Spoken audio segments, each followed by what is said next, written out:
This is breaking news. Mayor de Blasio is giving an update on the coronavirus pandemic in New York City. Let's go to that now. Everyone wanted to be there for the kids. So it was wonderful to see the energy and the hope and the understanding that this is part of how we move forward. This is part of how we come back. And I talked to some of the kids. And I know this as a parent, a lot of times you'll get those one-word answers. So I said to them, how do you feel? Most was like, good. Are you ready? Yes. But a couple of kids, I said, hey, tell me, why are you happy about coming back to school? And they said they really didn't like, just doing remote learning. I asked a young man named Joshua, what do you think of remote learning? He looks at me, he says, boring. And no, I'm sorry, that's a different young woman. Malak said that, boring. I looked at Joshua, I said, why do you not like remote so much? And he said, because it's weird. And I just love these kids saying it just wasn't what gave them what they needed. What they needed was to be with their friends. What they needed was to be with their teachers, to get the warmth, to get the energy. We were in a classroom with Ms. Cotino's classroom, and Ms. Cotino was just full of energy, and she asked the kids what was bringing them joy today, and so we all said to her, what brings you joy? And she said, what brings me joy is being back in the classroom with the kids. I want to be here. It feels right. And she just said, it is literally a feeling of joy to be able to educate our kids. So that's what we saw today. And again, I know lots and lots of parents are also feeling relief today. It's been a lot for them to have to cover all the bases at once. Finally, our middle school parents getting a little bit of relief. Big, important day for New York City. And our chancellor feels this to his core. He and I have been at all the opening days together, and every one of them just feels so special. So I want you to hear, because the chancellor has been working so hard with his team to get middle school back, and we're going to go farther in the months ahead. I want you to hear from our chancellor, Richard Carranza. Thank you, Mr. Mayor. It was truly a pleasure to be at Leaders of Tomorrow Middle School this morning to see that energy that you talk about. And before I say anything else, I also want to thank Principal Joe Biernot, who had just a well-oiled machine this morning. Students getting tested or their temperatures taken, consent forms, everything in place. So thank you, Principal Biernot. It was exciting to welcome our middle school students back to their classrooms today. When we were at Leaders of Tomorrow Middle School in the Bronx this morning, even behind the masks, there was such joy and excitement on the faces of our students. It's an important reminder of why it's so critical that we open our schools for in-person learning as soon as it's safe to do. And none of this would have been possible without our dedicated school staff, who have done a tremendous job supporting students remotely, from the educators that are teaching lessons in person and remotely, to the staff who make sure buildings are ready, to families for their continued perseverance and flexibility. I'll tell you that you could have eaten off of the floors at that middle school. They looked beautiful. And of course, to our middle schoolers themselves, who have done such an amazing job of learning from home for the first half of this school year. You are incredible, and we are very proud of you. We've come a long way together since the fall, and we've reopened District 75 schools, our elementary schools, moving the majority of our students to in-person learning 5 days a week, and now we're beating back the virus. Over 30,000 of our educators have received a vaccine, and that number is increasing every day. The CDC recently adopted the same health and safety standards that we in New York City have had in place in September. Together, we wrote the playbook for delivering a safe and supportive education for our children. And we're not stopping now. Yesterday, we reached 500,000 COVID tests administered in New York City schools, and the latest weekly positivity rate in our schools is 0.58%. So as the mayor has said on many occasions, we can truly say the safest indoor locations in the city of New York are in the classrooms of the New York City Department of Education. We've ramped up capacity by hiring additional staff to support our situation room and adding teams to conduct weekly testing in our middle and elementary schools. We will continue to provide the safest learning environment possible for students, educators, and staff. Y una palabra, por favor, si me permite, señor alcalde, en español, para nuestras familias hispanoparlantes. Hoy fue un día de éxito para nuestros estudiantes de la secundaria que volvieron a aprendizaje en persona en sus edificios. Lo que vivo nosotros en esta escuela, Leaders of Tomorrow, secundaria, en el Bronx, fue algo de maravilla. La alegría de los estudiantes, la alegría de los maestros, de los directores, todos los que sirven a nuestros estudiantes, era palpitante. Sin embargo, continuaremos nosotros con todo lo que haya hecho para asegurar que nuestros edificios sean los más sanos y seguros de toda la ciudad. Con eso, con mucha felicidad, digo, bienvenidos al aprendizaje en persona. With that, sir, I'll turn it back to you. In every language, it is joyous, Chancellor, and thank you so much. Just an update, everyone, and this is just a wonderful, wonderful report. Breaking news, as of this morning in New York City, 1,203 schools are open today. Open and serving our kids and moving the city forward. 1,203 schools open right this moment. Okay, let's go to what we focus on every single day, which is bringing this city back, recovery for all of us. And that means getting everyone vaccinated, getting to that 5 million New Yorker vaccination point. I know we can do it. We can get 5 million New Yorkers fully vaccinated by June. And one of the big reasons is the Johnson & Johnson vaccine is coming. This is very exciting. One dose, easier to use. We should be seeing a substantial amount of it in March. That's going to make a big difference.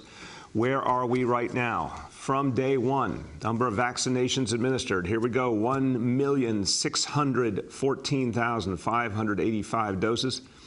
That is more than the entire population of Philadelphia, Pennsylvania, which is the 6th largest city in America. So you can see every day this number just keeps climbing, climbing. If we get the supply we need, we can take off. Now, we had a tough week last week because of the storm, delayed shipments of the supply of vaccine, but a lot has now come in. So we're going to blitz this week. This is going to be a very intense week, and we're actually adding capacity at a lot of our sites because we have extra vaccine now for this week. So we're adding overnight shifts at the Brooklyn Army Terminal, at the Bathgate site in the Bronx, at Citi Field in Queens. We're doubling the number of appointments at some of the key sites in communities where we're focusing on fighting disparity at Teachers Prep and at Martin Van Buren High Schools. We're opening new pop-up sites in communities that need more outreach, and particularly for our seniors. So we have a seniors-only site, El Caribe, in Mill Basin, Brooklyn, and we're focusing on faith communities, getting faith communities to help us get their congregants and communities involved, again, particularly seniors. So we have a site that will be opening this weekend at 1 Corinthians Baptist Church in East Harlem. So a lot going on. Test and Trace will be operating the 1 Corinthians site. That'll be Saturday and Sunday from 10 a.m. to 6 p.m. So for residents of Harlem, want to make sure you know that site is going to be up and running. And we want people to go right away. If you need the vaccine, go to nyc.gov/vax4NYC, nyc.gov/VAX4NYC. Let's get people signed up, because we know we have the capacity to reach so many people, every single person. I'll tell you, yesterday I was in Jackson Heights and Queens. People kept coming up to me, seniors, saying they gotten the first shot, they gotten the second shot. It changed their lives. The joy, the comfort, the relief, it's happening for more and more New Yorkers. Let's get out there and get the word out that vaccinations can happen right now here in this city for so many people. Now, we're doing a lot of partnerships to reach people at the community level, particularly in communities that have been hit hardest by the coronavirus, communities that also we're seeing a lot of hesitancy. We need to overcome the hesitancy, give people answers, give them faith, get them vaccinated to protect them, particularly seniors. So today we're announcing a partnership with the National Action Network and Choose Health Life. And what we'll be doing, and Reverend Sharpton is really helping to lead the way in getting a number of faith communities and faith organizations to help us create these pop-up sites on the ground. This will be happening. We have planned to initially have 10 sites. We're going to keep building from there. But now we're talking about how we build trust. Community leaders, faith leaders that people know and trust and like and believe. That's how you do it. Reverend Sharpton himself is putting his arm where his mouth is. He is out there himself, making sure that people know that he's getting vaccinated, that everyone can have faith in this vaccine. And look, again, we understand the hesitancy, we understand the history, we understand why folks are not necessarily ready in the first instance, but what we see more and more is that word of mouth impact. When people have someone in their family who gets vaccinated, it gives them more faith. Someone in their community, a neighbor, someone they work with. There are so many instances, I've been hearing them more and more, where people say they got vaccinated because someone they knew and trust already got vaccinated ahead of them and it worked okay for them. But also, voices people know and trust make a huge difference. From the beginning, we've said we need clergy to be a really big part of this. The clergy voices, and I know we've worked so closely with clergy in this administration on a host of issues, on mental health, on reaching communities to get parents involved with pre-K and 3K, you name it. Clergy has been crucial to all we do, but one of the things we found is that people listen to their faith leaders. They have a special belief and respect for their faith leaders. So we're going to bring faith communities more and more into this process as we go forward.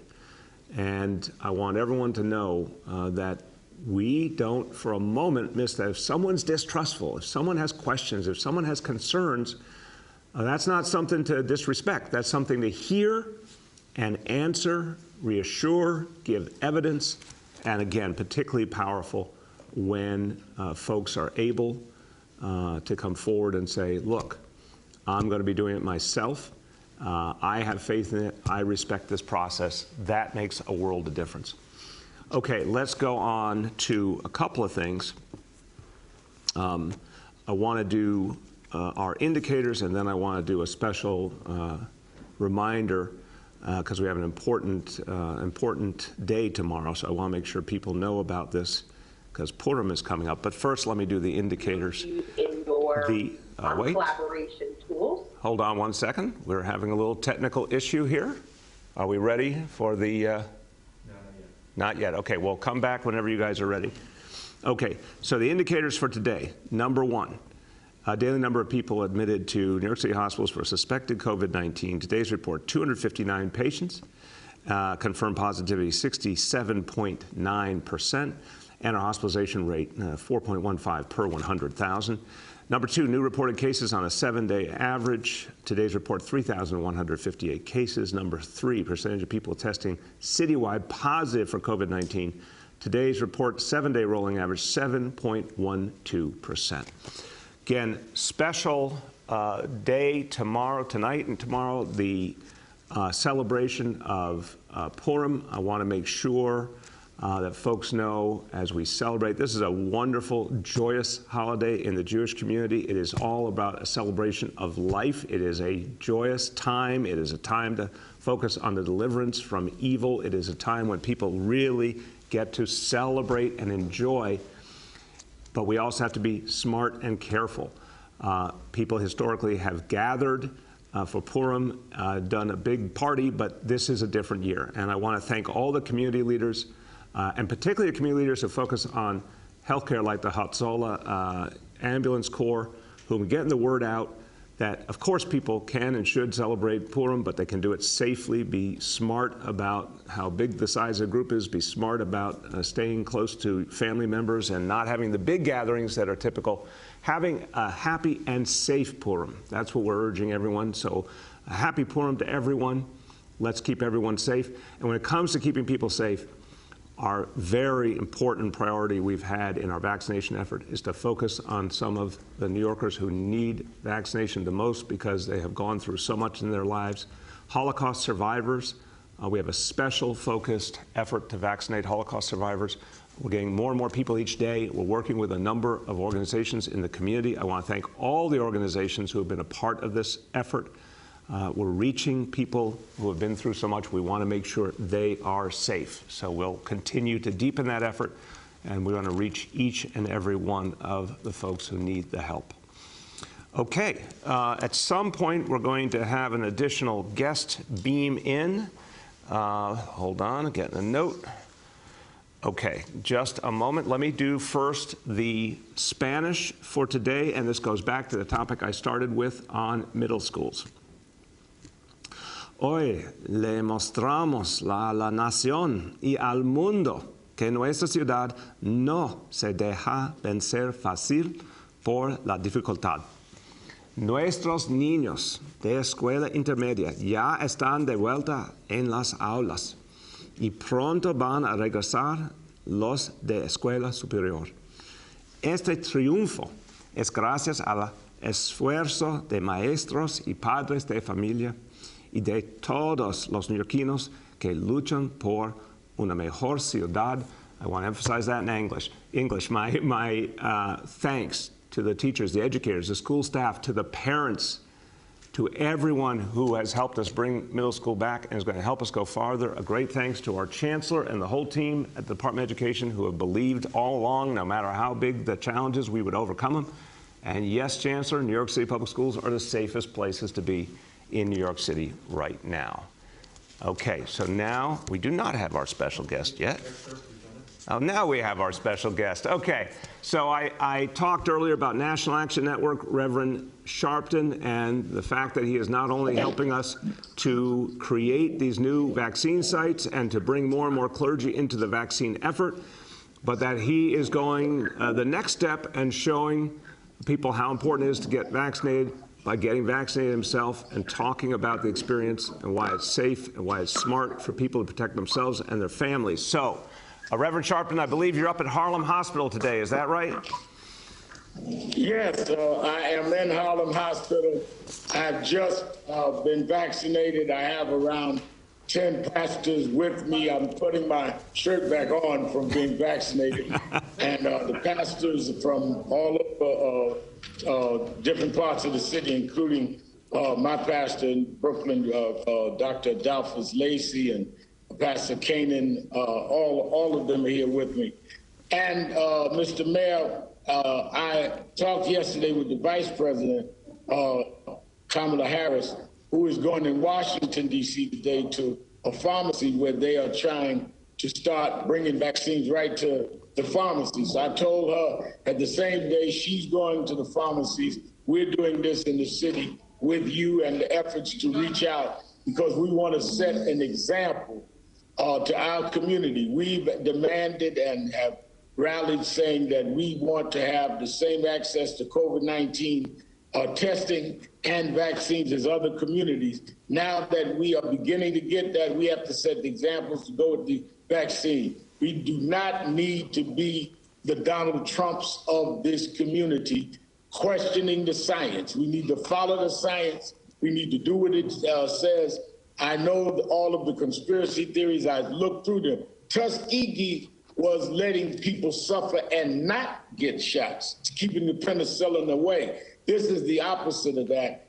I trust Dr. Corbett and the black doctors that were involved. So I'm here saying I cannot afford not to take the shot. Hey, that's so helpful to hear, Reverend Sharpton, and thank you. And I want to just ask you, because I think this is one of the things that people always need to hear. Why did you personally choose to have the shot, and how does it feel right this minute? I personally took the shot because I feel two things. One, that you've got to be sure that your loved ones and the people you're around are not risking themselves being around you because you're playing some jaded game of Russian roulette, saying I may be still negative, I may not be. And that's not fair to your loved ones, even if you want to do that to yourself. And secondly, is that I wanted to set an example. I think those of us that are in public ought to set a public example. And I didn't want to tell people to go do something that I was not going to do myself. And right now, I'm feeling very well. I don't feel any kind of after effects at all as of yet. Excellent. And I really want to thank you, Rev. Your message is so important for people to hear. And I want to thank everyone at Harlem Hospital, one of the great medical institutions of this entire city with such an extraordinary history. I know they took good care of you today, and they're ready to take care of everybody else who is going to come in and get that vaccine. Rev, thank you so much for joining us, and we got to spread this message everywhere. We got to tell people how important it is, and thank you for helping us to create these sites in the community with clergy. That's going to make a huge difference. Thank you. All right, God take bless. care. God bless. Okay, everyone, let's go to our colleagues in the media, and please let me know the name and outlet of each journalist. We'll now begin our Q&A. As a reminder, we're joined today by Chancellor Carranza, by Dr. Choksi, Dr. Katz, and Senior Advisor Dr. Jay Varma. First question today goes to Gloria from New York One. Good morning, Mr. Mayor. Hey, Gloria, how you doing today? I'm doing well, thank you. How are you? Good, thank you. I wanted to follow up on a story that my colleague Alyssa Palicelli did this week. We went to some of the sites that have opened up recently, particularly the ones in Brownsville and East New York, that were set up to give priority to home health aides and people who live in the area. And we actually found, after visiting twice, that some of the people that were receiving shots were from outside of the communities. Many of them were not home health aides. And so I wondered if there's any kind of follow-up that the city is doing or anything that the city can do to ensure that the sites that you're setting up that are supposed to be targeting specific people, whether it's seniors or home health aides or people of color who live in these neighborhoods that have been affected, are actually getting those shots, and that it's not other people coming from other neighborhoods to have their vaccinations there. Thank you. It's a really important question. I appreciate it because it's something we work on every day, Gloria. We give priority to make sure we're reaching people in greatest need, and we work on every day making sure those priorities are adhered to. We obviously don't turn away people who need the shot and from other communities, but we want to really get those priorities to be the focus. So I'm going to turn to Dr. Katz and Dr. Choksi so they can tell you about the way we do that constant work to make sure the priorities are adhered to. Dr. Katz.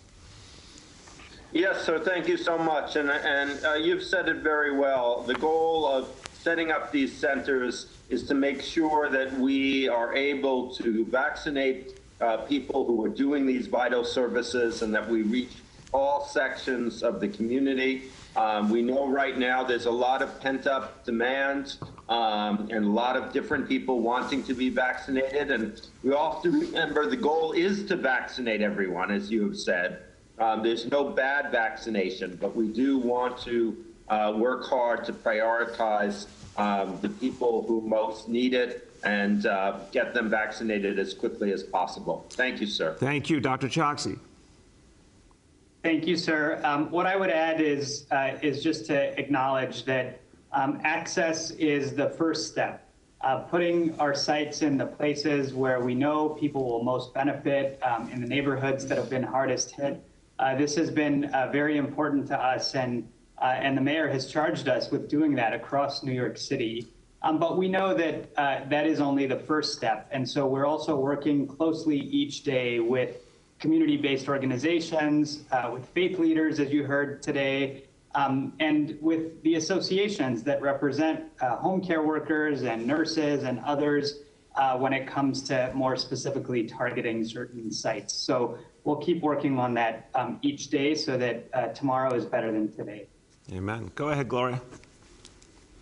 Thank you. Mr. Mayor, I also wanted to ask your reaction to the reports that we have heard about in the last day regarding Governor Cuomo, what Lindsey Boylan has alleged took place during that airplane trip and during her time working for the Cuomo administration. I wanted you to react specifically to what she is alleging, and if I could also ask you what you think should happen in this moment. You've talked recently about what it's like to be bullied by the governor. You've described that these are some of the behaviors and the way that he tends to treat people. So I wonder if you think that this is also a part of the problem and what you believe should happen next. Gloria, look, these allegations are really disturbing. Let's be clear about that. They're really disturbing. we have to, as New Yorkers, we got to take this seriously. When a woman comes forward with this kind of very specific allegations, they have to be taken seriously. We need a full and independent investigation. I want to emphasize the word independent.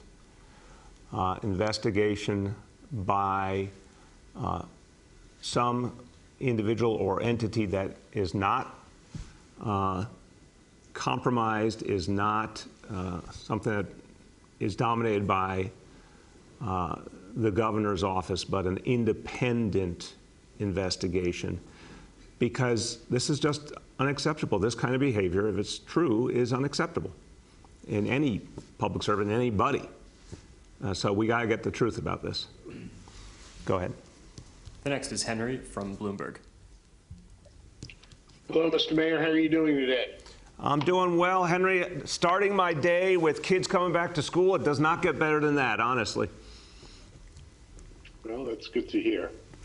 I wanted to ask you about the choice of certain zip codes as priority zip codes versus not priority zip codes. Because when you look at the city data, and I admit I'm looking at data that's about a week old, you see certain neighborhoods that have very low vaccination rates, like Hell's Kitchen, or Rosedale, Queens, or Laurelton, Rosedale, that are not priority areas. East Williamsburg and Williamsburg. These are low vaccination rate areas, and they're not high priority areas according to the city. Crown Heights, Brooklyn. And I'm just wondering why there's a little, Borough Park is another one. Crown Heights, why there isn't a connection, why there is a disconnect between some of these neighborhoods that have very low vaccination rates and they're not high priority neighborhoods for Henry, vaccine sites. I appreciate the question, but I don't want there to be a misinterpretation of the work that's going on. Crown Heights is a great example. We have a health department vaccination site in Crown Heights. The fact is, when we defined, based on everything we experienced with this entire coronavirus crisis, the sharp disparities where we had lost the most fellow New Yorkers, where the impact had been the most horrible, and on top of that, the history of poverty and other challenges, that's where we put the focus, to get out there with not full total resources that we'd like to have yet. We don't have the supply we'd like to have, but with the supply we do have, trying to make sure we focus on the places where the impact was the worst, because that's where you have to do the most work to protect lives. But at the same time, all the communities that you're talking about, we have ongoing efforts to reach, and vaccination sites in and around those communities. And this is just the beginning. When we get the supply we need, we will be doing 500,000 vaccinations a day. We will be adding sites more and more deeper into communities. I'd like to go beyond 500,000 vaccinations a day, and I think we can do that. So we're still some weeks away from having the kind of supply we deserve, but there's no question in my mind. We're reaching all of the communities you named in different ways, and we're going to be able to do a lot more when we have supply. Go ahead, Henry. Okay, but I just would like to also say there are neighborhoods with very high vaccination rates that are high priority neighborhoods according to where you're citing vaccination efforts, like Rockaway Park or Manhattan Valley. But let me move on to my next question, because you've answered it to as fully as you want to answer it. The decision to partly open movie theaters and expand wedding capacity and banquets, et cetera, I know it's a state decision, but you know, this is a very densely populated city, and we've got these variants coming that apparently are overcoming vaccines, that the vaccine isn't necessarily very effective against some of these variants, particularly the one that's been found in New York City. And there are about more than 50 cases so far. Isn't this concerning to you and the health officials in New York City? And is there any discussion between the city and the state about maybe holding off on congregating in this manner? I'm definitely concerned about the variants, and I'm going to turn to Dr. Varma to speak to that. Henry, look, you're right. The state is making these decisions. I think we should go back to normal governance. I've said that very clearly. I hope the legislature will act to return normal governance to New York City so that we can make more of these decisions for our own people.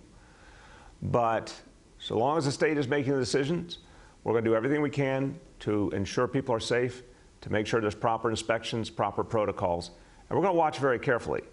And if we see from the data and the science that things are not working out, I'm going to say it out loud. I'm going to make sure that's very clear to people in New York City. If we see any of these moves not working, having unintended consequences, we're going to do something about it.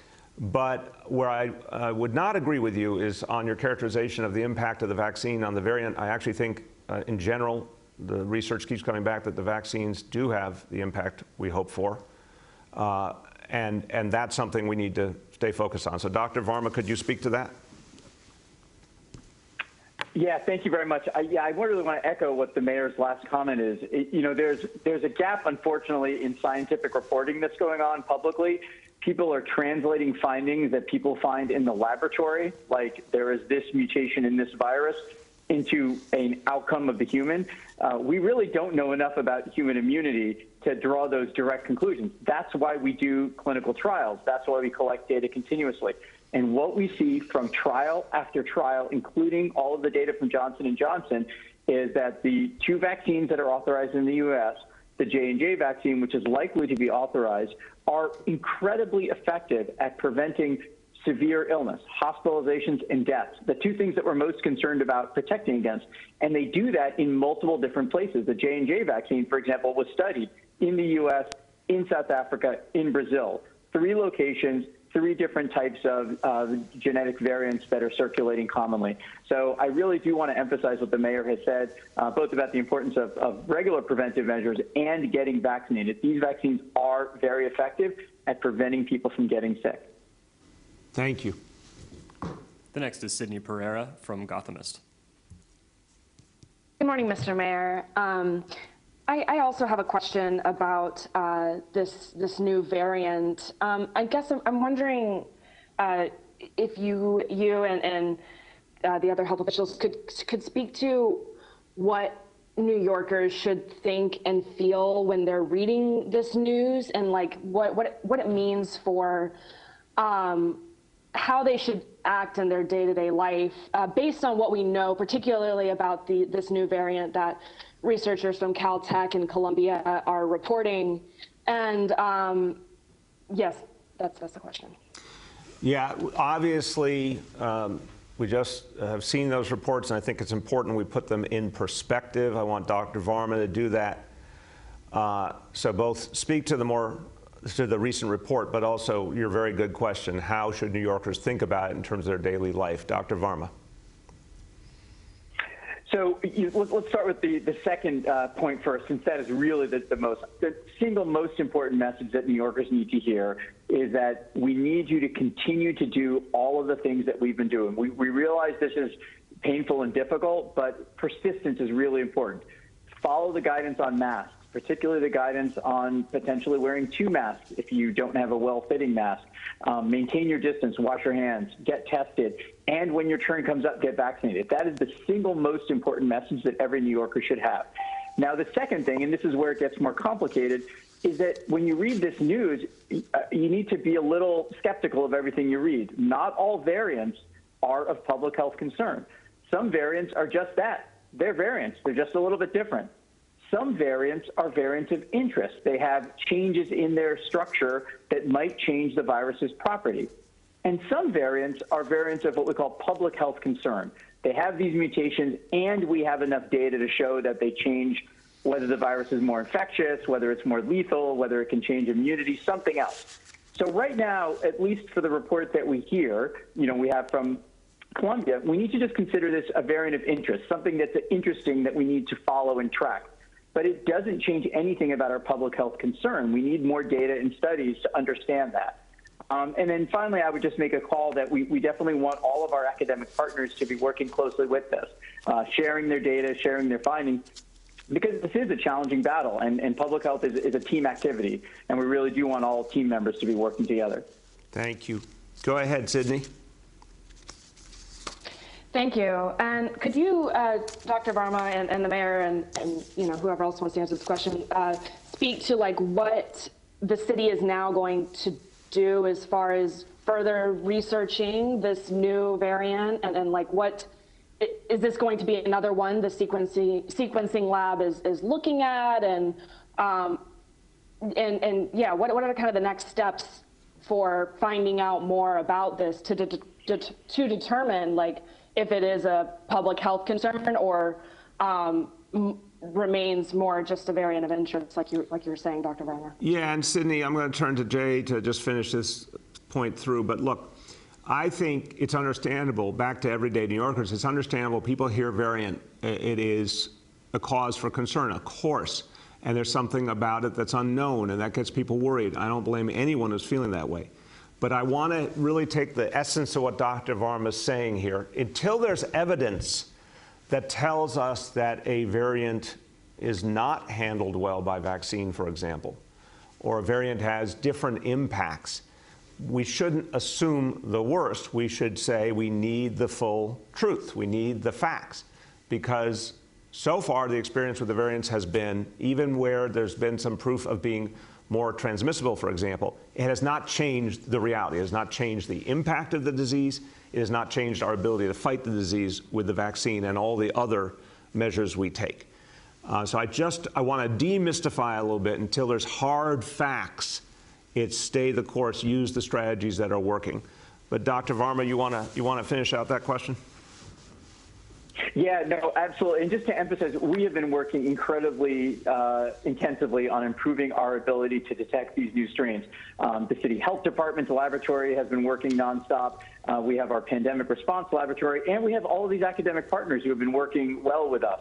So we are able to detect and track this new strain that's been reported, and we'll continue to follow it. We have the ability also to now collect information about those patients and to understand better whether or not they have different features or outcomes.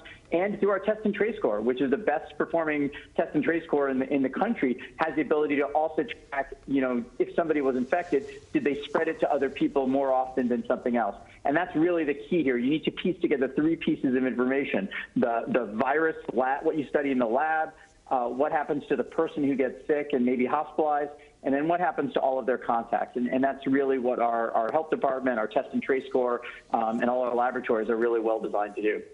Thank you. The next is Michael Gartland from the Daily News. Good morning, Mr. Mayor. Hello, Michael. How are you?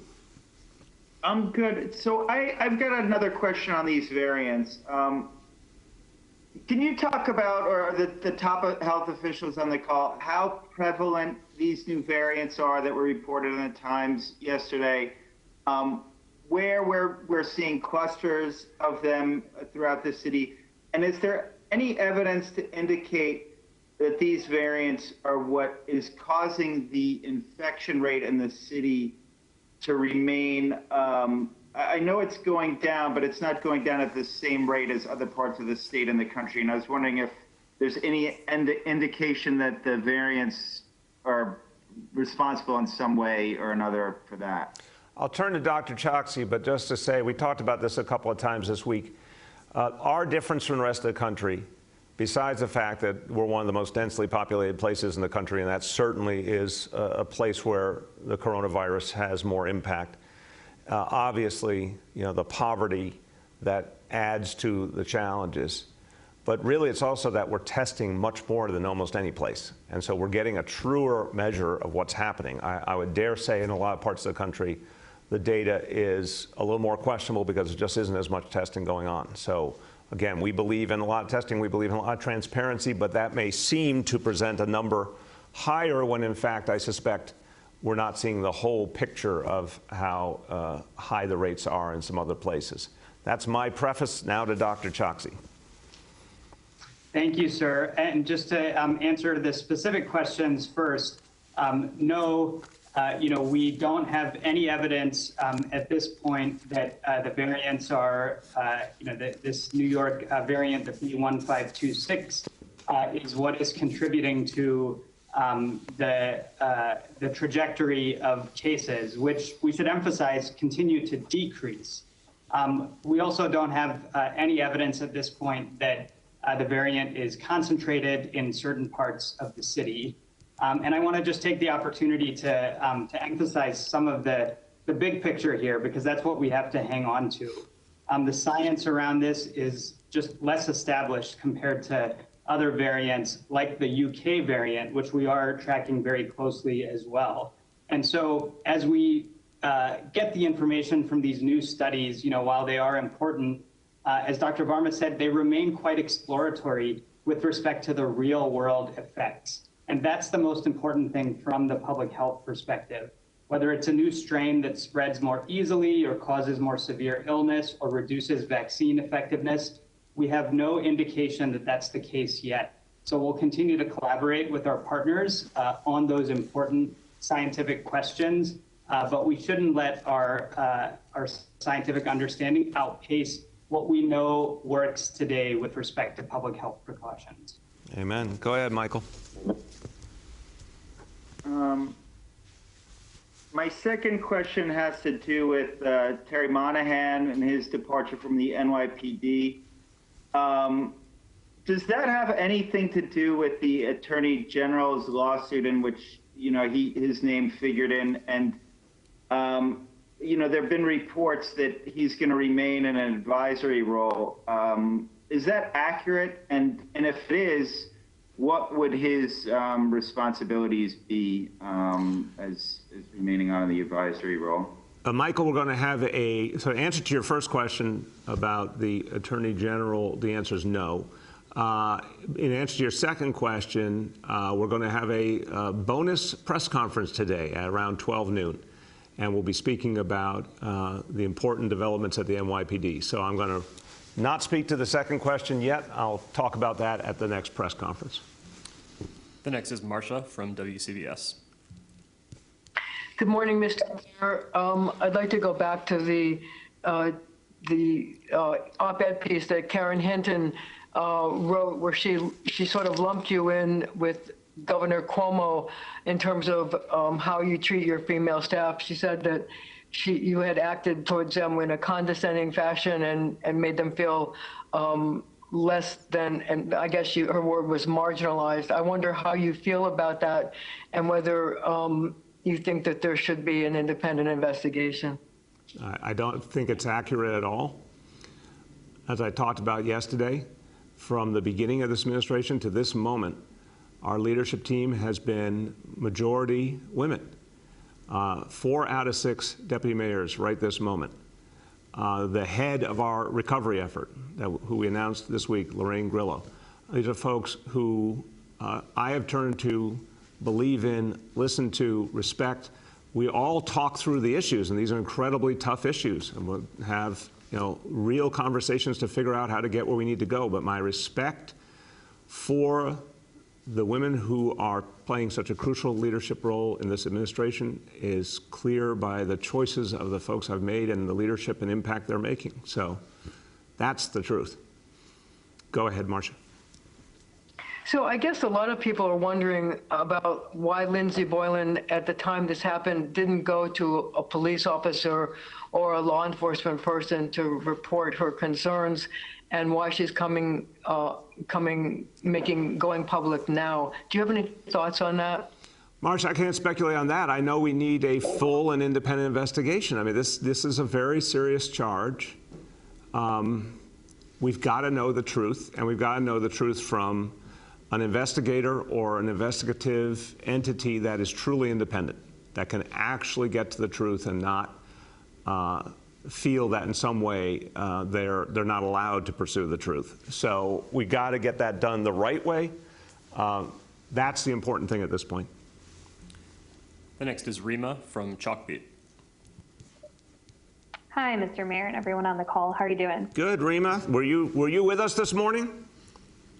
I was not, no, but I did see the pictures, and I will say that first days of schools are always, it's always joyous to see kids going back. So. Amen. Amen. So my first question is about middle schools. You know, middle schoolers have been out of buildings longer than their elementary school peers and their D75 peers, and same with high schoolers, they're still not back. And we know that, you know, because they've been out of buildings, is there any effort to gauge where they are now that they're back, both academically and socio-emotionally right now? I know that the administration is working on a plan for next year, but are there any extra supports or plans right now to see where those children are? Well, the answer is certainly yes.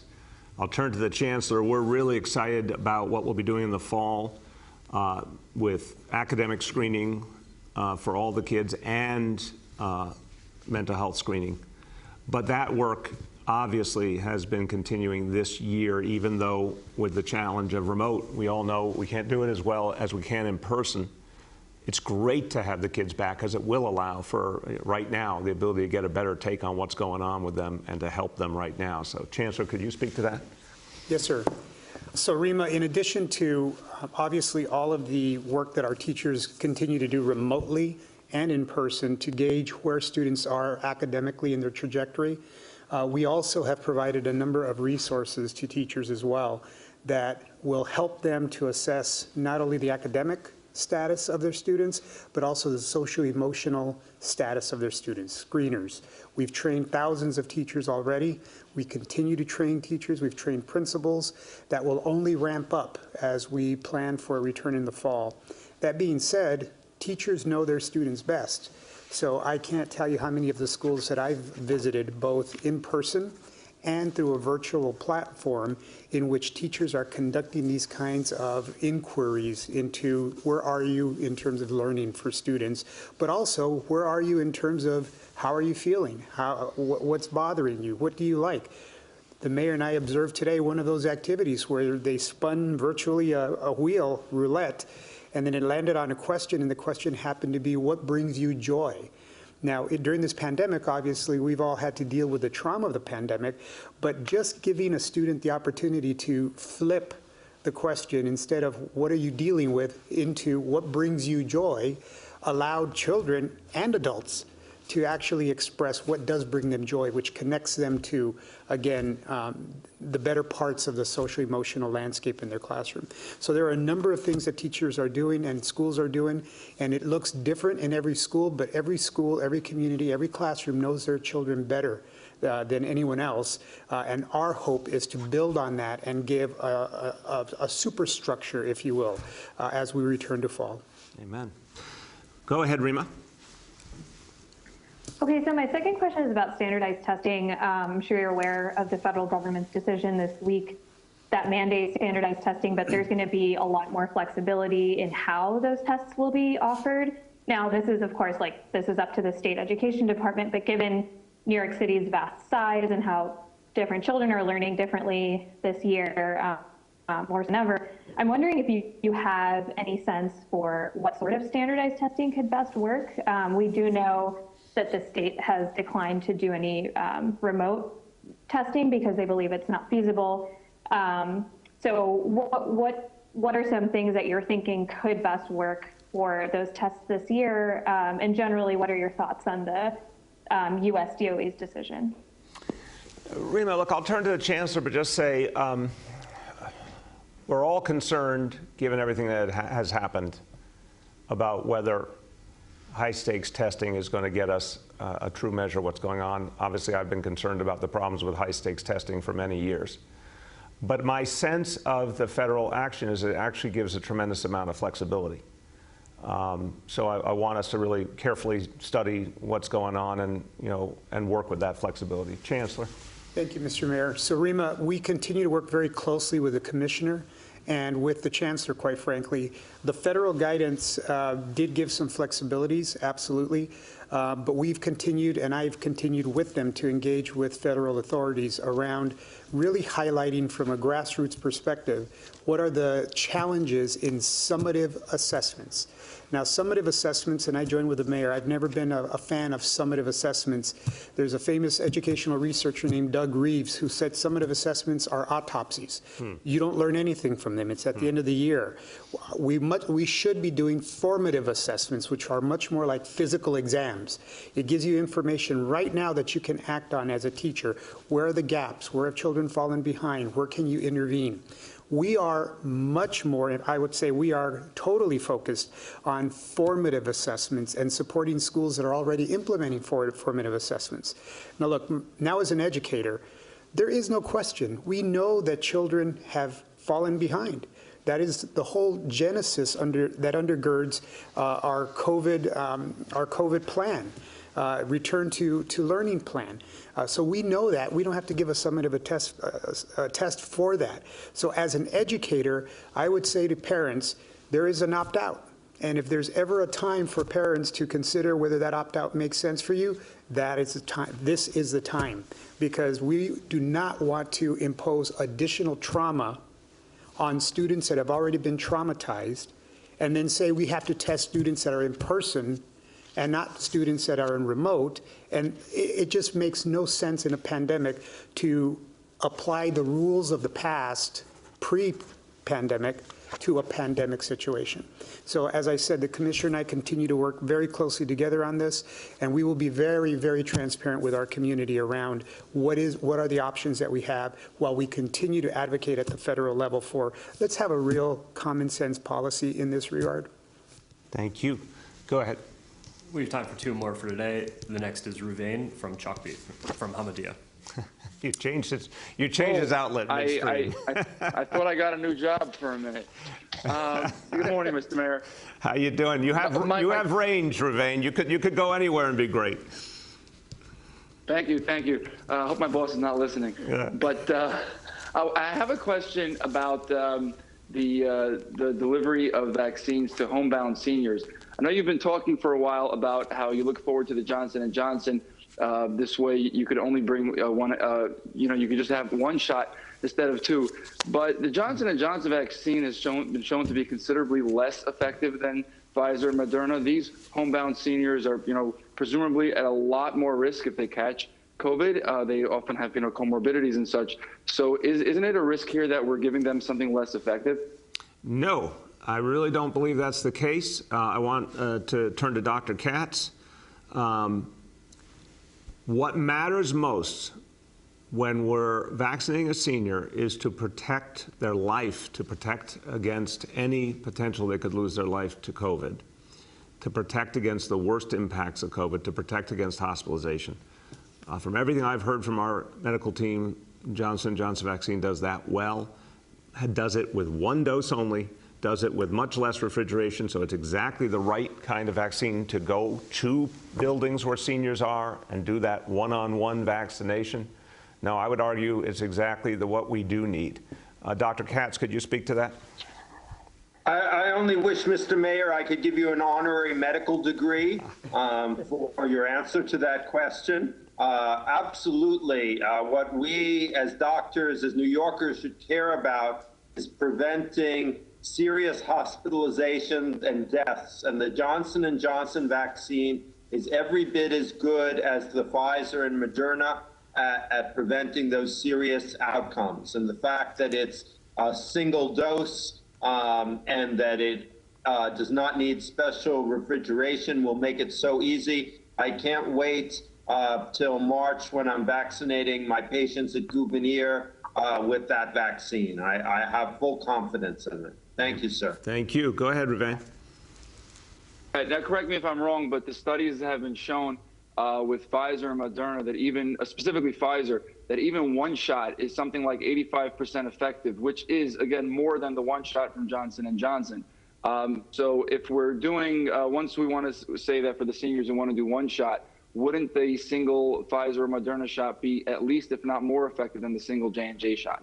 Appreciate the question. I'm going to give Dr. Varma this one because, again, I do hear the various comparisons, and we keep learning about each vaccine, but I want to emphasize when you have the ability, especially with homebound seniors, to get to them in their home, in their apartment, which is very hard to do with a vaccine that requires intensive refrigeration, but much easier to do with the Johnson & Johnson vaccine. Again, think about the mission. You raised the mission very rightfully. We want to get to homebound seniors, including some of our Holocaust survivors who are homebound seniors. We have a vaccine that will protect their lives, and it's the right one for that mission when we're going to go home by home. But Dr. Varma, on the comparative efficacy, could you give the explanation? Yeah, no, thank you for the question. And I know this is also going to be challenging because you're going to read news stories about the effectiveness of a single dose. You know, those are all derived from evaluations that are occurring in real time from the UK, from Israel, and they are useful and important. You know, it does become a real challenge, though, as a public health recommendation.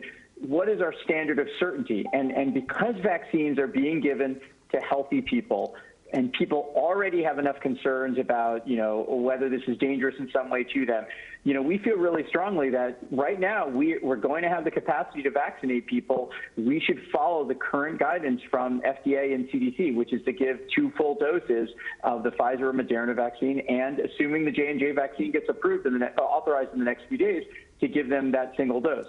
If we learn more information to change that recommendation, we will certainly apply it. But yeah, we feel very comfortable with the fact that using the J&J vaccine for homebound seniors, based on the data that's presented so far, is going to protect them just as well as the other vaccines will. Thank you.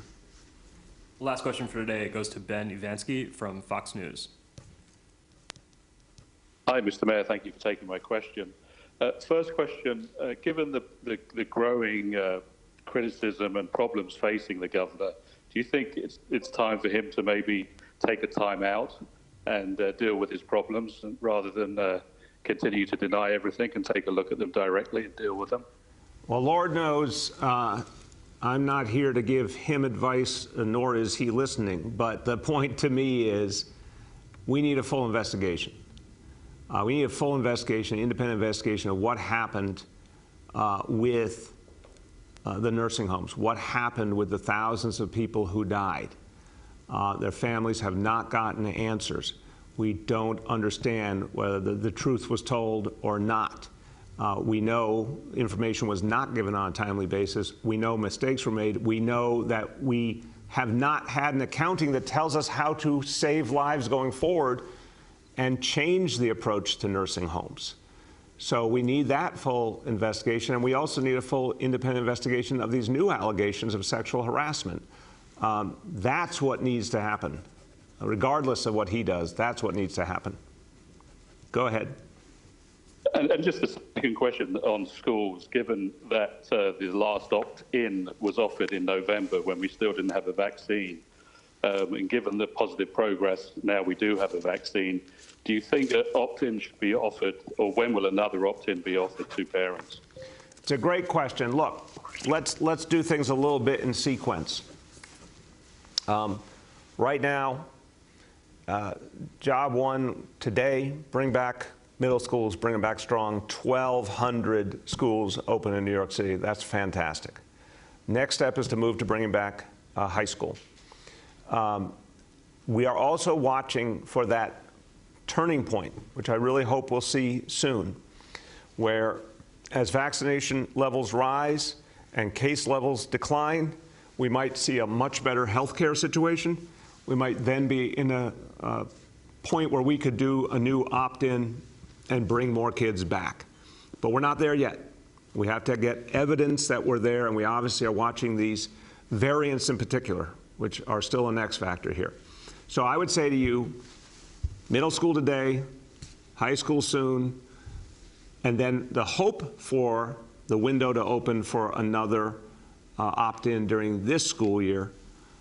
And of course, what we're all more and more focused on, coming back strong in September, where every single child who wants to be in school can be accommodated in school. That's our goal, and I really do believe we're going to reach that goal. And I'll conclude with that point. Look, seeing kids back in school today, again, really just gives you hope. You can start to see the city, what it's going to look like when we bring things back. It's such an important moment for kids. It's such an important moment for families. This is one step, one powerful step on the road back. And what's clear to me, anytime I'm out in a community, as I was today in the Bronx, talking to folks in neighborhoods, they are ready for New York City's great comeback. And they're going to make it happen. New Yorkers are going to make it happen. New Yorkers are raring to go. And today is another step forward. So congratulations, everyone. Thank you.